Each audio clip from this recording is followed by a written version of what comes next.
Many of those stranded are truck drivers. Gavin Kelly, the CEO of the Road Freight Association, joins us now with the latest from this sector. Mr. Kelly, a pleasure to have you on the program, despite the circumstances.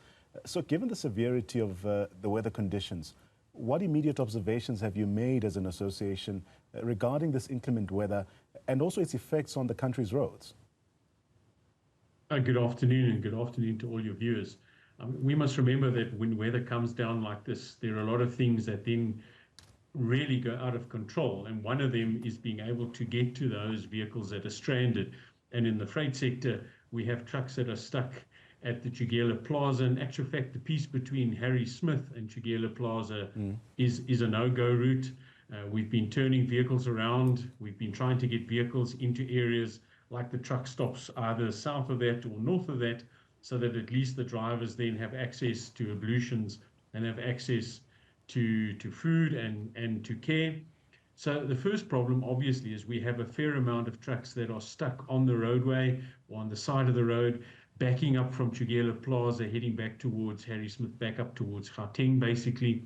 So that means that there are queues of trucks that are going to be delayed, or a number of trucks that are going to be delayed. Secondly, it's ensuring that those truck drivers actually have communication with their owners or their operators or their schedulers so that they know where they are, they know what condition they are, and what we need to get to them. It's been a really, really tough 48 hours because we can't even get the incident vehicles to them. That's been quite tough.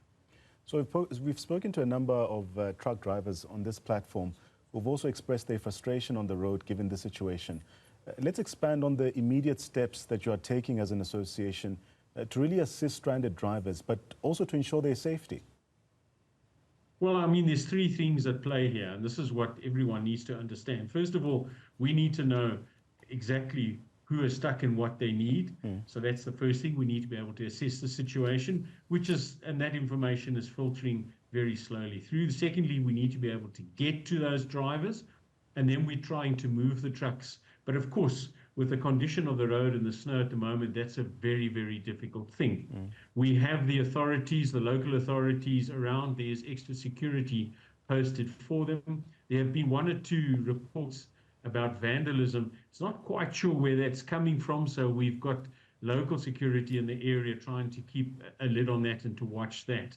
That's really where we are. You need to understand that it isn't easy just to get to those vehicles. We are struggling to clear routes to get to them and to ensure their safety. I think it's important for us to get a clear view or image of just the kind of challenges that are being experienced on the roads. Maybe let's expand on that. What are rescue teams facing while trying to clear the roads, but also trying to assist those who are trapped in the snow? Well, first of all, the roads are very wet and slippery. So just because the snow might not be falling now, doesn't mean that it's now easy to drive on the road. And more importantly, when the snow is fallen, when snow hits the ground, those first couple of centimeters of snow actually start to melt. And with the snow coming on top of that, it forms what is commonly called black ice because you can't see it. The road network is made from black tar, and ice is transparent, so you can't see it. So you think you're seeing the road.